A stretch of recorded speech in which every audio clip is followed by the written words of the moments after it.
Good afternoon everybody. Sane गुरुजीच्या विद्यामंदिराच्या प्रांगणामध्ये सर्व विद्यार्थ्यांचे या ठिकाणी स्वागत आहे. आज आपण पाहणार आहोत इयत्ता 10वीचा विज्ञान 1 या विषयाचा पाठ 3. त्या विषयाचं पाठ जर आपण अभ्यास करत असताना त्या पाठाचं नाव आहे रासायनिक अभिक्रिया व समीकरणे. इयत्ता 8वीपासून आपण शिकत आहोत की मूलद्रव्य. बघा या ठिकाणी मी दिलेलं आहे, याला आपण इंग्रजीमध्ये एलिमेंट्स सुद्धा असं म्हणत असतो. आता मूलद्रव्य जर आपण पाहिली असतील तर आपल्याला काही मूलद्रव्यांची नावं या ठिकाणी 2 एक्झाम्पल म्हणून मी घेते आहे. फॉर एक्झाम्पल सोडियम,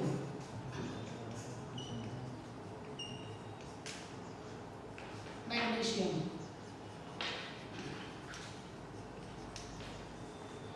ही काय आहेत या ठिकाणी मूलद्रव्य आहेत किंवा त्याला आपण एलिमेंट्स असे म्हणतो.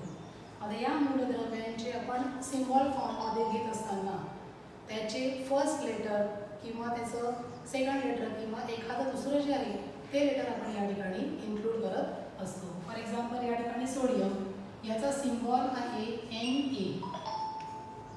त्याच पद्धतीने मॅग्नेशियम हे जे एलिमेंट आहे याचा सिम्बॉल आहे Mg. ही आहे मूलद्रव्य. याला मूलद्रव्य किंवा एलिमेंट्स असे म्हणत असतात. हे आपण इयत्ता 8वी 9वीला अभ्यासलेलं आहे.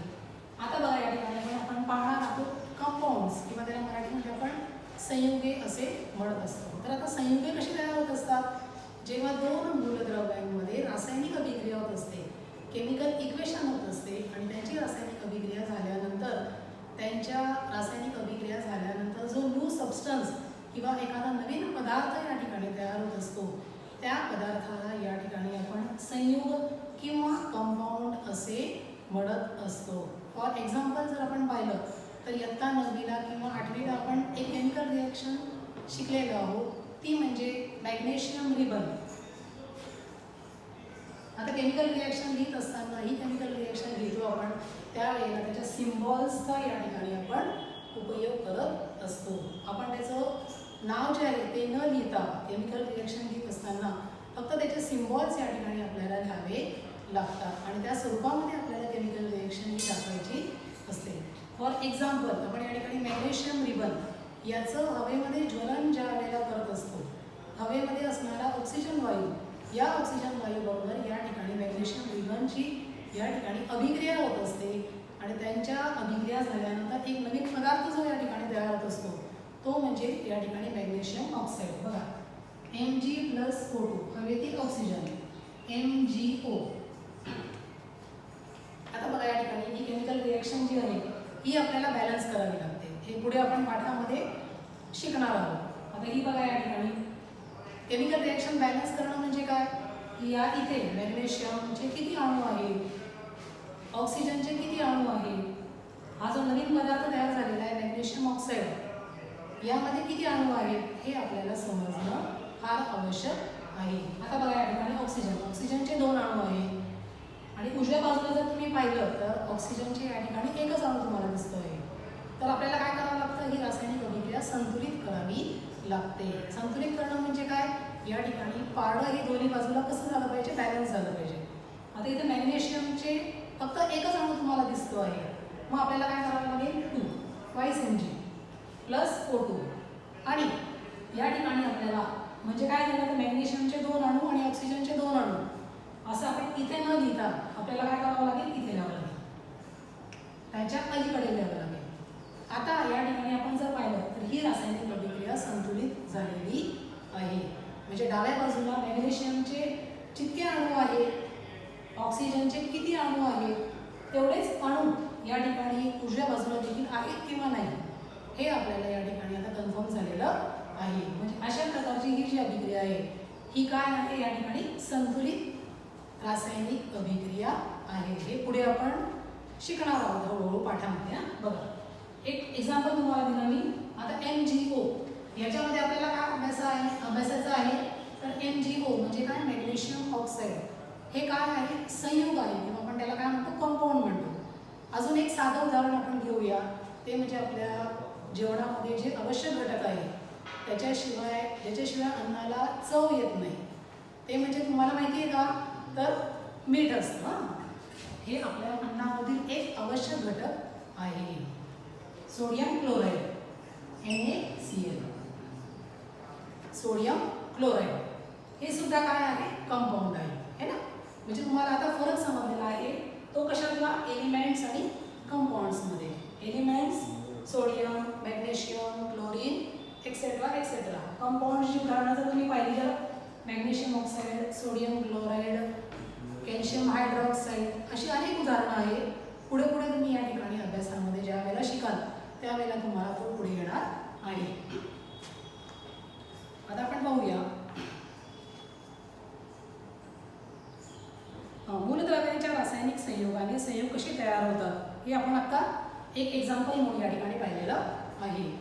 हेही आपण शिकलो आहोत की रासायनिक बंध तयार करण्यामागे जी प्रेरक शक्ती असते ती म्हणजे काय? तर पूर्ण अष्टक स्थितीचे इलेक्ट्रॉन स्वरूप प्राप्त करणे. आणि या ठिकाणी ज्या वेळेला रासायनिक अभिक्रिया होत असते त्या मूलद्रव्यांच्या अणुअंकानुसार आपण त्यांचं इलेक्ट्रॉन स्वरूपण लिहित असतो आणि आवश्यक त्या ठिकाणी आपल्याला काय करावं लागतं? इलेक्ट्रॉन्सची देवाणघेवाण करावी लागते. म्हणजे काय? तर त्याच्या शेवटच्या कक्षेमध्ये असणारे जे इलेक्ट्रॉन्सची संख्या आहे ती या ठिकाणी आपल्याला अष्टक स्थिती प्राप्त म्हणजे काय? शेवटच्या कक्षेमध्ये 8 इलेक्ट्रॉन्स असणं आवश्यक आहे. म्हणजे त्याला या ठिकाणी अष्टक स्थिती ही प्राप्त होत असते. पूर्ण अष्टक स्थिती प्राप्त करण्यासाठी अणू संयोज्य इलेक्ट्रॉन्सची देवाणघेवाण किंवा संधान करत असतात. आपण एक एक्झाम्पल अजून पाहिलेलं आहे. सोडियम क्लोराईड हे एक आपल्या आवश्यक जेवणातला एक महत्त्वाचा घटक आहे. Sodium chloride. आता या ठिकाणी बघा सोडियम आणि क्लोरीन ज्या वेळेला या दोघांची रासायनिक अभिक्रिया होते त्यावेळेला रासायनिक अभिक्रिया झाल्यानंतर जो नवीन पदार्थ तयार झालेला आहे तो म्हणजे कोणता आहे? तर या ठिकाणी सोडियम क्लोराईड. आपण त्याला मीठ असे म्हणत असतो. आता जर आपण थोडक्यात जर पाहिलं तर सोडियम याचा अणु अंक आहे 11.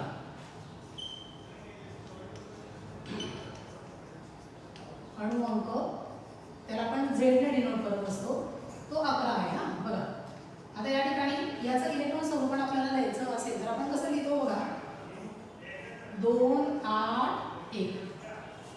याचा एक फॉर्म्युला आहे. हा फॉर्म्युला आपण इयत्ता 9वीला 8वीला सुद्धा शिकलेलो आहोत. याचा अर्थ असा आहे की तुम्हाला 8वी 9वीचा सुद्धा अभ्यास 10वीच्या अभ्यासासोबत करणं आवश्यक आहे किंवा लक्षात ठेवणं आवश्यक आहे. 8वी आणि 9वीचा अभ्यास झाला संपला म्हणजे आपला 10वीचा 8वी 9वीच्या अभ्यासाशी काही संबंध नाही. हे चुकीचा तुमचा समज आहे. असं करायचं नाही. हे आपल्याला लक्षात ठेवायचं आहे. बघा या ठिकाणी सोडियम याचा अणु अंक 11 आहे.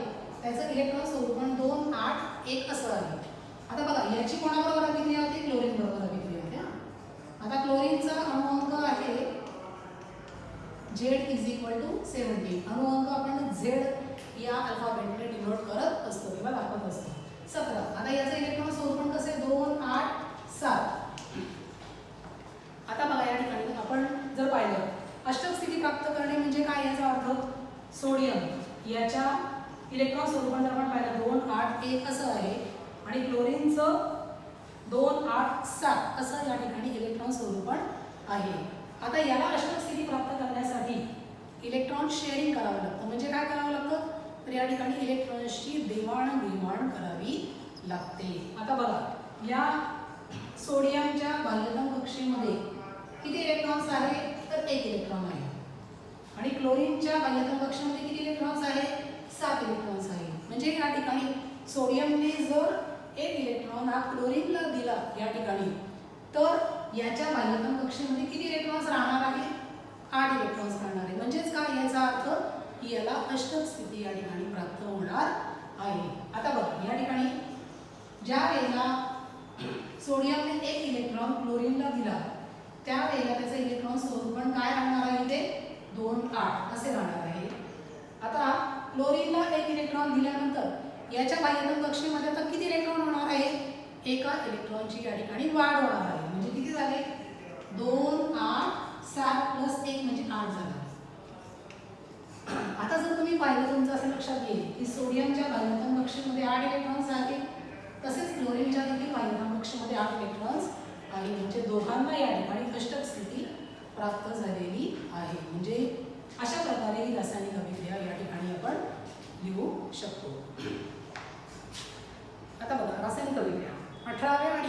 शतकांमधील काही शास्त्रज्ञांनी रासायनिक अभिक्रियांच्या संदर्भात मूलभूत प्रयोग केले होते. त्यांनी प्रयोगातून असे सिद्ध करून दाखवले की रासायनिक क्रिया होत असताना द्रव्याचे संघटन बदलते आणि हा बदल हा कायमस्वरूपी असतो. आता बघा, एक तुम्हाला मी त्याचं उदाहरण सांगते. या ठिकाणी सोडियम क्लोराईड, बघा या ठिकाणी याचे गुणधर्म जे आहे, बघा सोडियम हा ज्वलनशील आहे, हे त्याचे गुणधर्म आहे. क्लोरीन हा वायू पेट घेतो. पण यांच्या संयोगातून जो एक नवीन पदार्थ तयार झालेला आहे सोडियम क्लोराईड, जो आपल्या अन्नातील दैनंदिन जीवनातील एक महत्त्वाचा घटक आहे. म्हणजे रासायनिक अभिक्रिया होण्यापूर्वी त्याचे जे गुणधर्म होते, आता रासायनिक अभिक्रिया झाल्यानंतर याचे पूर्णपणे गुणधर्म या ठिकाणी बदललेले आहे. हे आपण लक्षात घेणं खूप महत्त्वाचं आहे. आता याच्यावर भौतिक बदलाच्या वेळी केवळ द्रव्याची अवस्था किंवा रूप यांच्यात बदल होतो आणि हा बदल बऱ्याच वेळा तात्पुरत्या स्वरूपाचा असतो. आता आपण हे सुद्धा शिकलेलो आहोत, भौतिक बदल आणि रासायनिक बदल. आता हे उदाहरण जर तुम्ही पाहिलं, सोडियम आणि क्लोरीन यांची अभिक्रिया झाल्यानंतर जो पदार्थ तयार झालेला आहे तो म्हणजे सोडियम क्लोराईड, त्याला आपण मीठ असे म्हणत असतो. याचे गुणधर्म रासायनिक अभिक्रिया झाल्यानंतर पूर्णपणे बदललेले आहे. ही झाली रासायनिक अभिक्रिया किंवा आपण त्याला भौतिक बदल असे केमिकल चेंज असं म्हणतो, आपण रासायनिक बदल असं म्हणतो, कारण की त्याचे गुणधर्म या ठिकाणी पूर्णपणे बदललेले आहे. हे झालं एक तुमचं केमिकल चेंज किंवा रासायनिक बदलाचं एक उदाहरण. आता भौतिक बदलाचं उदाहरण म्हणजे आपल्या दैनंदिन जीवनामध्ये आपण पाहत असतो, बर्फाचं पाण्यामध्ये रूपांतरण होणे किंवा पाण्याचं पुन्हा बर्फामध्ये रूपांतरण होणे. याचा अर्थ काय होतो की त्याची अवस्था ही या ठिकाणी तात्पुरत्या स्वरूपाची बदलते. या ठिकाणी त्याची भौतिक अवस्था जी आहे ती तात्पुरत्या स्वरूपाची बदलत असते. परंतु रासायनिक बदलामध्ये या ठिकाणी त्याचे गुणधर्म पूर्णपणे या ठिकाणी बदललेले आपल्याला आढळत असतात. आता काही उदाहरणे बघा भौतिक बदलाची. ती म्हणजे बर्फाचं पाण्यात रूपांतरण होणे, पाण्याचं बाष्पीभवन होणे, ही झाली भौतिक बदलाची उदाहरणं. नंतर दुधाचं दह्यामध्ये रूपांतरण होणे, आपल्या जठरामध्ये अन्नाचं पचन होणे, ही झाली काय रासायनिक बदलांची उदाहरणं आहे. आता बघा, तापमान, दाब यांच्यासारख्या परिमापी बदलल्यामुळे भौतिक बदल हे घडत असतात. बऱ्याच वेळेला भौतिक बदल हा पत्त्यावरती असतो. फॉर एक्झाम्पल आता जर आपण पाहिलं तर तुमच्या लक्षात येईल ते म्हणजे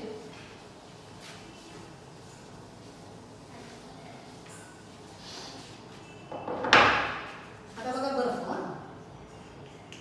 ही कोणती अवस्था आहे? स्थायी अवस्था,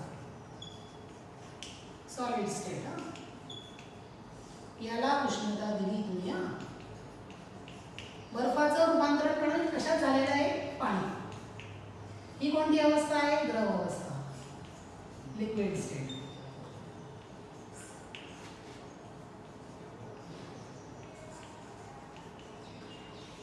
परत पाण्याला जर तुम्ही उष्णता दिली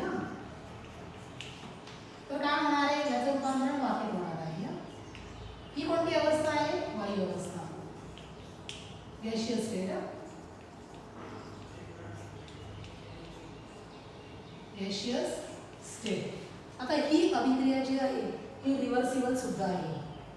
रिव्हर्सिबल म्हणजे काय? आपण असं गेलं ना, आता आपल्याला आता उलट प्रक्रियेने यायचं आहे. वाफ थंड केलं की काय होणार आहे?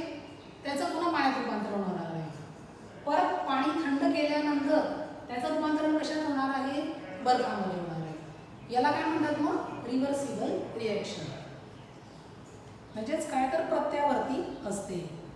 भौतिक बदलामध्ये द्रव्याचे संघटन आहे तसेच राहते. हे भौतिक बदल आहे ना, बर्फाचं पाण्यात रूपांतरण होणे, पाण्याची वाफ होणे, पुन्हा वाफेचं पाण्यात रूपांतरण होणे आणि पाण्याची पुन्हा बर्फात रूपांतरण होणे, हा भौतिक बदल आहे. या उलट एखाद्या प्रक्रियेत द्रव्याचे संघटन बदलले तर त्याला रासायनिक बदल असे म्हणतात. या ठिकाणी सोडियम क्लोराईडचं उदाहरण तुम्हाला मी दाखवलं, त्याच्यामध्ये त्याचे गुणधर्म हे पूर्णपणे या ठिकाणी बदललेले आहे. जेव्हा एखादी प्रक्रिया किंवा घटना म्हणजे रासायनिक बदल आहे असे आपण म्हणतो, तेव्हा संबंधित द्रव्यात काही रासायनिक अभिक्रिया घडतात. रासायनिक अभिक्रिया म्हणजे काय?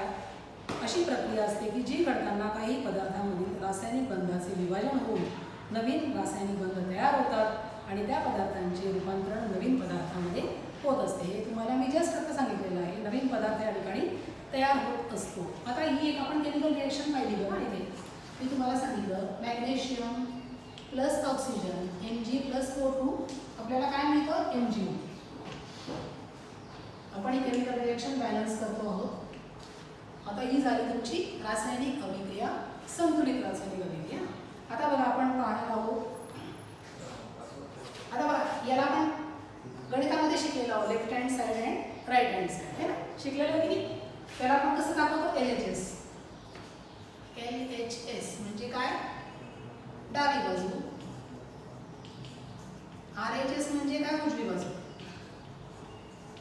उजवी बाजू.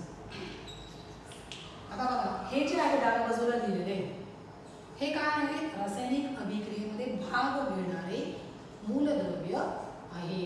ही काय आहे, रासायनिक अभिक्रियेमध्ये भाग घेणारी मूलद्रव्य आहे. मग यांना काय म्हणतात, अभिक्रियाकारके. काय म्हणतात यांना, अभिक्रियाकारके.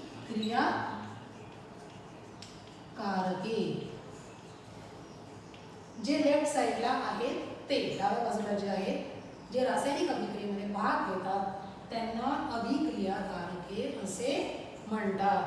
आता यांच्यावर रासायनिक अभिक्रिया झाल्यानंतर जो नवीन पदार्थ तयार झालेला आहे, म्हणजे आपल्याला काय मिळालेलं, उत्पादन मिळालेलं आहे की नाही, म्हणून त्याला प्रतिशब्द म्हणून काय तर उत्पादिते. उत्पादिते. मग लेफ्ट साईडला काय आहे, अभिक्रियाकारके किंवा इंग्रजीमध्ये त्याला रिएक्टंट्स म्हणतात. आणि उजव्या बाजूला जे नवीन पदार्थ तयार झालेला आहे ते म्हणजे काय, उत्पादिते. त्याला काय म्हणतात, प्रॉडक्ट्स असे म्हणतात. आता हे तुम्हाला मी या ठिकाणी रासायनिक समीकरण कसं संतुलित करायचं इन शॉर्ट सांगितलं, पण त्याच्या सुद्धा काय आहे या ठिकाणी स्टेप्स आहे. ते आपण पुढे पाहणार आहोत. आता कशा स्टेप्स आहे ते आपल्याला या ठिकाणी पाहायचं आहे.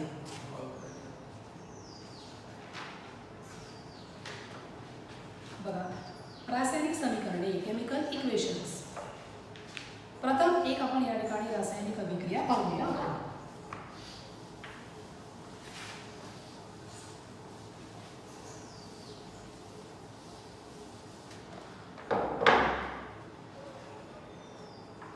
एक उदाहरण आहे बघा या ठिकाणी, कॉपर सल्फेट. आता आपल्याला अभ्यास करत असताना एक गोष्ट महत्त्वाची लक्षात ठेवायची आहे की जे एलिमेंट्स त्यांचा आपण उच्चार करत आहोत, समजा मॅग्नेशियम हे म्हटल्यानंतर लगेच त्याचं सिम्बॉल तुमच्या डोळ्यासमोर आलं पाहिजे. मॅग्नेशियमचा सिम्बॉल काय आहे, Mg. कॅल्शियम त्याचा सिम्बॉल काय आहे, Ca आहे. तसंच एखादं कंपाऊंड किंवा संयुग असेल, magnesium chloride MgCl2, copper sulphate CuSO4. हे तुमच्या आता तोंडपाठ झालं पाहिजे, कारण की हे आपण 9वीला शिकलेलो आहोत. मागचं शिकलेलं विसरायचं नाही, हे लक्षात ठेवायचं आहे. 8वी 9वीचा सुद्धा रेफरन्स घेऊन आपण 10वीचा अभ्यास शिकत असतो, त्यामुळे हे खूप महत्त्वाचं आहे. आलं लक्षात. हां बघा, आता आपण पाहूया. कॉपर सल्फेटच्या निळ्या रंगाच्या द्रावणात जस्ताची पूड. तर जस्त म्हणजे झिंक म्हणतात. मग हा तुमच्या डोळ्यासमोर सिम्बॉल आला पाहिजे, कॅपिटल Z स्मॉल n. त्यामुळे तुम्हाला शिकवत असताना आम्ही सांगत असतो की तुमची एक वही करा, त्यामध्ये एलिमेंट्स, त्यांचं नाव, शेजारी त्याचे सिम्बॉल्स हे लिहून घेणं खूप महत्त्वाचं आहे किंवा आवश्यक आहे. हे पुढे तुम्हाला अभ्यासाला उपयोगात येणार आहे. त्याच पद्धतीने कंपाऊंड्स जी असतील, सोडियम क्लोराईड त्याचं मॉलिक्युलर फॉर्म्युला आहे NaCl, कॉपर सल्फेट CuSO4. असं हे तुम्ही आता घरी या, त्यामुळे हा अभ्यास करून हे लक्षात ठेवून घ्या, ही माझी तुम्हाला विनंती आहे. म्हणजे तुम्हाला त्याचा पुढे अभ्यासात उपयोग होणार आहे. आता बघा, कॉपर सल्फेट निळ्या रंगाच्या द्रावणात जस्ताची पूड घातल्यावर आपल्याला झिंक सल्फेट, बघा CuSO4. कॉपर सल्फेट म्हटल्यानंतर तुम्ही तात्काळ CuSO4, जस्त म्हटल्यानंतर लगेच Zn हे तुम्हाला आलं पाहिजे. याची जेव्हा अभिक्रिया होते त्यावेळेला अभिक्रिया झाल्यानंतर एक नवीन पदार्थ जो तयार झालेला आहे म्हणजे काय, ZnSO4 प्लस धातुरूप तांब. आता कॉपर बघा, धातुरूप तांब म्हणजे कॉपर, त्याचा सिम्बॉल आहे Cu. है ना. हे तुमच्या लक्षात राहणं खूप गरजेचं आहे, कारण की तुम्ही नावं न लिहिता ही केमिकल रिॲक्शन लिहिण्यासाठी तुम्हाला त्याचे सिम्बॉल्स आणि मॉलिक्युलर फॉर्म्युला हे येणं खूप आवश्यक आहे. समजलं. बघा आता रासायनिक सूत्रांचा वापर करून रासायनिक अभिक्रियेच्या संक्षिप्त स्वरूपामध्ये केलेल्या मांडणीलाच रासायनिक समीकरण असे म्हणतात. आता या ठिकाणी मूलद्रव्य, संयुग यांच्यामध्ये आपण काय केलेलं आहे, रासायनिक अभिक्रिया केलेली आहे, म्हणजे केमिकल रिॲक्शन केलेली आहे आणि त्याची मांडणी जस्ट आपण आता पाहिलेलं होतं. रिॲक्टंट्स, प्रॉडक्ट्स, अभिक्रियाकारके, उत्पादिते, हे मागचं परत विसरायचं नाही. डाव्या बाजूला जे आहेत त्यांना काय म्हणतात, रिॲक्टंट्स म्हणतात किंवा अभिक्रियाकारके म्हणतात, आणि उजव्या बाजूला जे आहे ते काय आहे, उत्पादिते, प्रॉडक्ट्स. हे स्वतःला वारंवार आपल्या मेंदूमध्ये फिक्स करून घ्या किंवा लक्षात ठेवायचे आहे. या गोष्टी विसरायच्या अजिबात नाही. स्वतःला सांगा, परत परत रिमाइंड करा, म्हणजे परीक्षेच्या वेळेपर्यंत आपण पूर्णपणे तयार असू. आता बघा, रासायनिक सूत्रांचा वापर करून रासायनिक अभिक्रियेच्या संक्षिप्त रूपात केलेल्या मांडणीलाच रासायनिक समीकरण असे म्हणतात. इथे बघा A+B प्रॉडक्ट काय मिळाला आपल्याला, C+D. हे रिॲक्टंट्स आहे आणि हे काय, प्रॉडक्ट्स आहे, अभिक्रियाकारके, आणि हे काय, उत्पादिते आहे. अभिक्रिया होताना कॉपर सल्फेट या अभिक्रियामध्ये रासायनिक बंधाचे विभाजन होते, तसेच ZnSO4 या उत्पादितातील रासायनिक बंध अभिक्रिया होताना तयार होतात. आता रासायनिक समीकरणाचे लेखन तुम्हाला मी सांगितलं की हे इन शॉर्ट तुम्हाला सांगितलं, पण त्याच्या सुद्धा काही स्टेप्स आहेत. बघा आपण थोडक्यात पाहूया. पहिलं, रासायनिक समीकरण लिहिताना अभिक्रियाकारके ही डाव्या बाजूला, उत्पादिते नेहमी हे उजव्या बाजूला आपण लिहित असतो. नंतर आता बघा, जेव्हा A+B असं लिहिलं आपण, या ठिकाणी अभिक्रियाकारके कोणती आहे, ही दोन आहे ना. बघा कोणते, कॉपर सल्फेट आणि झिंक. मग ही दोन अभिक्रियाकारके आहेत, यांच्यामध्ये रासायनिक अभिक्रिया होते ना. मग दोघांच्या मध्ये तुम्हाला काय करायचं, प्लस साईन दाखवायची. काय करायचं आहे, प्लस साईन दाखवायची आहे. जे प्रॉडक्ट मिळालेलं आहे, हे बघा ZnSO4 आणि कॉपर, याच्यामध्ये सुद्धा तुम्हाला काय दाखवलेलं आहे, प्लस साईन दाखवलेली आहे. हा दुसरा मुद्दा आहे. आता या ठिकाणी जे उत्पादिते तुम्हाला मिळत असतात, किंवा आधी आपण पाहूया त्याच्या आधी हे कोणत्या फॉर्ममध्ये आहे हे तुम्हाला लिहिणं गरजेचं आहे. तर स्थायी अवस्थेत आहे, द्रव अवस्थेत आहे का वायू अवस्थेमध्ये आहे, हे तुम्हाला या ठिकाणी मेन्शन करणं गरजेचं आहे रासायनिक अभिक्रियेमध्ये लिहित असताना. आता बघा, एलचा अर्थ काय होतो, लिक्विड स्टेट, जीचा अर्थ होतो गॅशियस स्टेट, आणि एसचा अर्थ होतो सॉलिड स्टेट. एस म्हणजे सॉलिड किंवा स्थायू अवस्था, जी म्हणजे गॅशियस स्टेट म्हणजे वायू अवस्था, एल म्हणजे लिक्विड स्टेट किंवा द्रव अवस्था. हे तुम्हाला इथे लिहिणं खूप गरजेचं आहे. आता जर या ठिकाणी एखादी अभिक्रिया असेल, बघा इथे कॉपर सल्फेटचं या ठिकाणी आपण जलीय द्रावण घेतलेलं आहे, त्याला काय म्हणतात, ॲक्वेस स्टेट म्हणतात ना. म्हणून इथे काय लिहायचं, AQ. हे त्या संयुगाच्या उजव्या बाजूला खाली लिहायचं आहे तुम्हाला. बघा ॲक्वेस स्टेटमध्ये म्हणजे काय, त्याचं जलीय द्रावण आहे. आता झिंक हे कोणत्या अवस्थेमध्ये आहे, जास्त स्थायू अवस्थेमध्ये आहे, म्हणून त्याला आपण सॉलिड स्टेटमध्ये लिहिलेलं आहे. आता जे आपल्याला प्रॉडक्ट मिळालेलं आहे हे सुद्धा काय आहे, त्याचं जलीय द्रावण आहे, म्हणजे त्याची ॲक्वेस स्टेट आहे. आणि हे काय मिळालेलं आपल्याला, कॉपर म्हणजे तांब, हे कोणत्या स्वरूपात आहे, धातू रूपात आहे. म्हणजे त्याला आपण एस स्टेट असं आपण या ठिकाणी लिहितो. आता जर एक एक्झाम्पल आपण पाहूया अजून, पुढची जी चौथी स्टेट आहे ना. बघा केमिकल रिॲक्शन लिहिलेली, तर तुम्हाला दाखवते एक एक्झाम्पल. CaCO3, सांगा बरं मला हे काय आहे, कॅल्शियम कार्बोनेट. त्याची अवस्था कोणती आहे, स्थायू अवस्था, सॉलिड स्टेट. प्रत्येक वेळेला इथे तुम्हाला या ठिकाणी कंसामध्ये लिहावं लागतं. आता बघा, हा एकच रिॲक्टंट आहे इथे. आता उजव्या बाजूला त्याला बाण दाखवणं आपल्याला आवश्यक आहे, म्हणजे यांच्यापैकी केमिकल रिॲक्शन झालेली आहे. इथे डेल्टा दाखवलं, त्याचा अर्थ काय होतो की आपण त्याला उष्णता देतो आहे. काय करतोय आपण, त्याला उष्णता देत आहोत. आपल्याला काय प्रॉडक्ट मिळालं CaO कॅल्शियम ऑक्साईड. हे कोणत्या अवस्थेमध्ये स्थायू अवस्थेमध्ये आहे. प्लस CO2 म्हणजे काय कार्बन डायऑक्साईड. हा काय आहे कार्बन डायऑक्साईड वायू अवस्था आहे.